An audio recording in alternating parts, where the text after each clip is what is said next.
Almost a mini press conference there on the South Lawn of the White House, and the president was pressed on those subjects that you mentioned. A couple of interesting points to make. One is he seems pretty invested, pretty comfortable with what his administration has come up with when it comes to decertifying the Iran nuclear deal.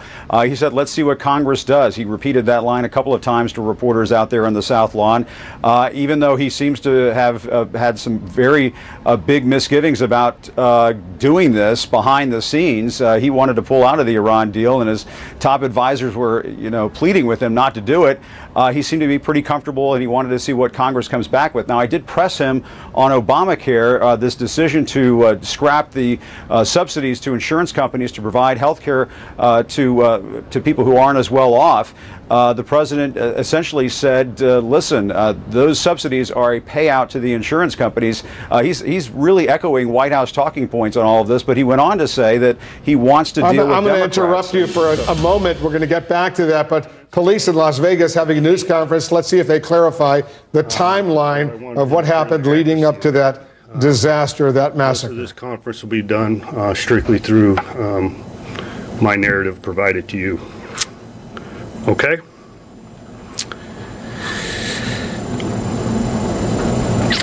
Okay, first and foremost, I want to give you an update on the injuries. This has been a big deal on my mind, as it has been the public, and I think it's important for you to be given an accurate picture of what is occurring associated with the injuries of the 1 October event. So as of 8 o'clock this morning, I was updated with the most current numbers. And let me back up just a minute. In the early throes of this tragedy, I had advised each and every one of you that items of information were going to change. The dynamics of this investigation is far-reaching, it's wide, it's huge, and you can't expect exact answers in the early throes. My intent in the early throes were to give you the information to provide that calmness in the community, to ensure that we didn't have a second player or a third player out hiding in the community intending to cause us harm. So there was no integrity question associated with that, as I've experienced through the cyberspace, questioning my integrity. I provided you the information as I knew it, and everybody in here knew it was going to change. So we will get through that. I'm not giving you 100% satisfaction associated with what I'm going to give you today, because I think some of that's going to change. And we will not know that until we're completed with this investigation. So back to where we were. I think it's important for the community of Clark County to realize we use 17 separate medical facilities to accommodate the injuries associated with this event. And that speaks volumes for the medical community here in Las Vegas, in Clark County. And it seems to be lost in the narrative associated with this, that it was strictly a public safety, fire, and police event. No, it was including the medical community. And I think it's important for me to give them their due respect. So 17 separate medical facilities. Today's numbers, 546 reported injuries. 501 of those have been discharged. In other words, they responded to a medical facility, they were treated for their wounds, and subsequently left to seek a healing process wherever they chose to do so. 58 is still the number of individuals that have died. Now, this is the important piece. 45 individuals are still hospitalized. Some of those are in critical condition. So 58 may raise. By the grace of God, it doesn't. And we shall continue to move forward. The medical profession will provide all the medical care necessary, but sometimes it's people meet their demise outside of our control. So I'm hoping that number does not raise, but today's number is 58. The fuel tanks. I'm going to read this narrative so my words do not get changed. but I want to provide you some information in reference to the fuel tanks.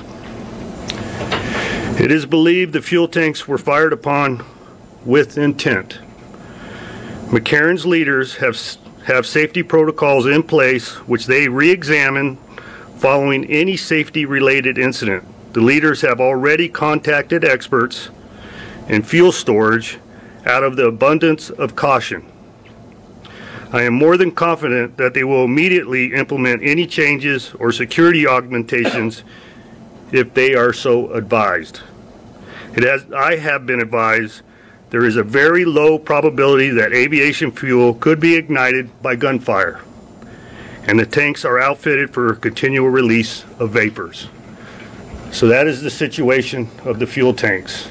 Any future information that needs to be provided, reference that, will be provided by the Public Information Office out of McCarran Airport. The dates of the 25th versus the 28th. This was not breaking news, no matter who believed it to be so in this forum. We were aware of the discrepancy of the 28th versus the 25th in the early parts of this investigation. What we weren't aware of is why the date of the 28th was utilized in the early portion of this, as I was provided this information as part of the person registered in the suspect's room. We have come to learn the suspect did occupy the room on the 25th, and the situation on how the room was compensated or paid for had changed, and the name as part of the registration had changed on the 28th to include Mary Lou Danley. So that was the confusion associated with that. No matter what the perception is, whether we were being non-transparent or we were attempting to be subversive, is false. I was acting on the information at the time I was provided it. The autopsy. Yes, there has been an autopsy performed on Mr. Paddock, or the suspect. In the early evaluation, there was no abnormalities observed visually. As a matter of practice in the forensic science, his brain has been shipped to an appropriate evaluation facility in order to take a microscopic evaluation of the brain. So the initial report that there was no abnormalities was a visual inspection of his brain. So it's yet to be known whether there is any abnormalities to be presented at a later date. Now the timeline. Unfortunately, a great deal of my investigators' time has been preoccupied on this timeline. In the public space, the word incompetence has been brought forward, and I am absolutely offended with that characterization. This is a very dynamic event, very big event. Thousands of people involved, humans involved in documentation, and every venue of information involved in this investigation. So, the information was obtained via security logs, Officer Campos himself, body-worn cameras, hotel cameras, lock interrogation, my dispatch, LVMPD dispatch, hotel and private cameras, and interviews. So imagine bringing all together to ensure that we are drawing an accurate picture. So I'll provide you a little more information on that. I still stand by the time of 21:59, 9:59. It's important that you continue to listen to me. 9:59 is important. It wasn't inaccurate when I provided it to you. The circumstances associated with it is inaccurate. Okay? I am very well aware of the MGM statement provided yesterday. I agree with their statement. I'm not in conflict with their statement. But here's what I will tell you. We were provided the time of 2159 as a human entry into a security log. Through investigation, we have determined that Mr. Campos had encountered the barricaded door adjacent to the suspect's door at approximately 2159.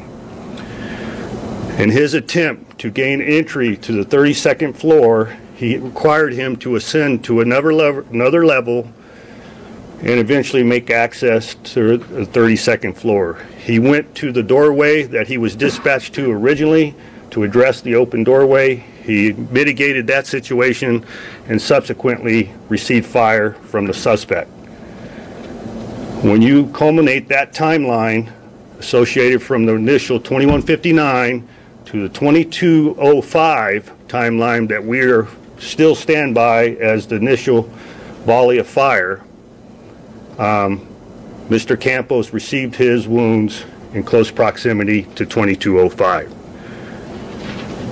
He attempted to relay that information via his radio, and it was confirmed because he also relayed that information via his cell phone. So the timeline associated to both of those sources have been verified. 2205, the number that was provided earlier, referenced the majority of fire upon our community. We still stand by that time, and that was done by the combination of different sources that I listed for you earlier. 2217, 12 minutes. That is when our officers first arrived on the 32nd floor. 12 minutes. You are very well aware the suspect fired at approximately 10 minutes. Upon our arrival on the 32nd floor, the firing had ceased. We did not believe we had continually had an active shooter. At that point, we conducted evacuations of the rooms adjacent to the suspect's room, and you know the rest. So there is no conspiracy between the FBI, between LVMPD, and the MGM. Nobody is attempting to hide anything. Reference this investigation. The dynamics and the size of this investigation requires us to go through voluminous amounts of information in order to draw an accurate picture. My intent, like I stated earlier, is to give you the information as I know it, unverified, to calm the public, not to establish a legal case. Everybody understand that? No question, sir. Now we're going to get into future of the investigation. I don't want to put a percentage of responsibility associated with this investigation because it would not make sense, but I'm here to tell you we are standing hand in hand with the FBI in the continuance of this investigation, in the beginning throes of it and in the continuance of it. Our portion at LVMPD has become contracted. My concern was the initial safety of the community, whether we had any other bad actors out there that we had to address, and I feel confident there are no other individuals intending to cause harm to our community associated with the 1 October event. Now it's become protracted, and that's where the FBI has their expertise. We are establishing the timeline of the suspect's life, his motivation, and everybody else associated with him throughout time. It requires us to rely on the FBI's resources for that success. Nobody's acquiescing in my department to this. I am not acquiescing, and nor is the FBI coming in with a hammer and attempting to take over. This will continue to be a joint operation. With that being said, I want to give the opportunity for Aaron Rouse to provide some statements. Thank you, Sheriff. I am Aaron Rouse. I'm the Special Agent in charge for the FBI in Las Vegas. In support of our partner, from the beginning, we established a 24-hour, 7-day-a-week command post with agents, analysts, task force officers, and many support personnel. We have deployed over 200 employees from across the FBI to Las Vegas, including many with specialized positions. Globally, we have hundreds of agents covering every facet of this investigation. Nothing will be overlooked. We have made significant progress. To date, we have found no signs of ideology or affiliation to any groups. Hundreds of interviews have been conducted so far. Close to 2,000 leads have been covered so far. Extensive review of digital media on a multitude of devices is ongoing. Over 1,000 pieces of evidence have been collected and are being reviewed by the FBI laboratory. Hours and hours of video footage from hotels continues to be reviewed. FBI victim specialists from across the country are here assisting victims and families of the victims. More than 1,800 victim questionnaires have been completed, and the return of personal property continues. We continue to ask you, if you have factual information in furtherance of this investigation, please call us. If you know something, say something. The number is 1-800-CALL-FBI.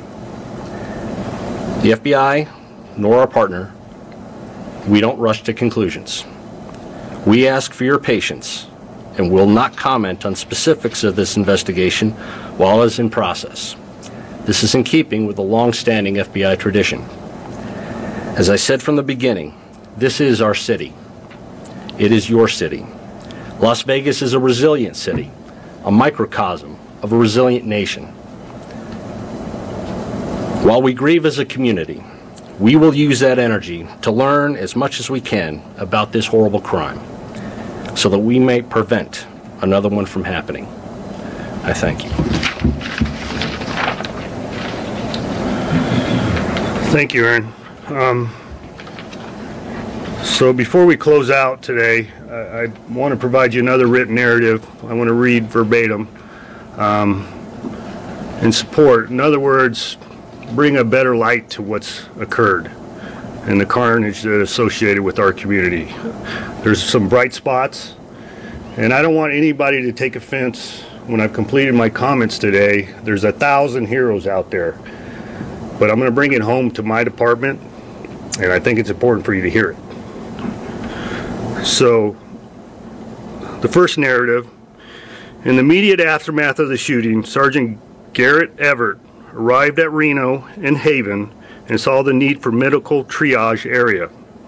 For hours, Sergeant Everett and other LVMPD officers, along with the off-duty nurses, paramedics, and firefighters, triaged at least 50 gunshot victims. They ran out of tourniquets and began using anything they could find to stop the bleeding, to include their own hobble devices they used during the normal course of their duties. These officers calmly took care of the wounded and the dying as they waited for medical transport, at times placing the critical victims on the backs of trucks so they could get them to the hospital quickly. Not all the victims made it out as the night wore on. Those same officers were assigned to guard the deceased victims, not allowing any of them to be left alone. So the undersheriff and myself, Kevin McMahill, took it upon ourselves to go out and visit some of my officers yesterday to discuss their mental state, to thank them, and check on their overall condition. These particular officers sustained some substantial wounds, and some of them you have heard in the public forum already, and some you haven't. But there's a couple key individuals I want you to write about. And one of them is Brady Cook. Brady sustained 4 separate gunshot wounds. And when I say separate, that's entries and exits. It's not actually 4 separate bullets. And an important piece on Brady is the suspect was firing upon the crowd. As our officers started to arrive via vehicles, which Brady was occupying one, it is readily apparent to me that he adjusted his fire and directed it toward the police vehicles. So the response of those individuals, I believe, saved lives. No matter what his personal vendetta is against the police or not, maybe he was preventing the wolf from getting to his door sooner than later, but he chose to fire upon the police vehicles. Brady sustained a substantial wound to his shoulder, through his bicep, into his chest, and out his back. And the reason why I bring this one up, he asked me if he could go back to work today.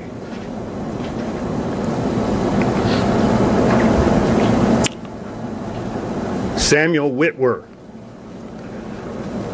Excuse me for my emotion. Samuel was laying on his couch with a very intensive wound to his leg. During the melee and his attempt to evacuate victims, he sustained a broken leg. But he remained on scene and provided security for the medical personnel.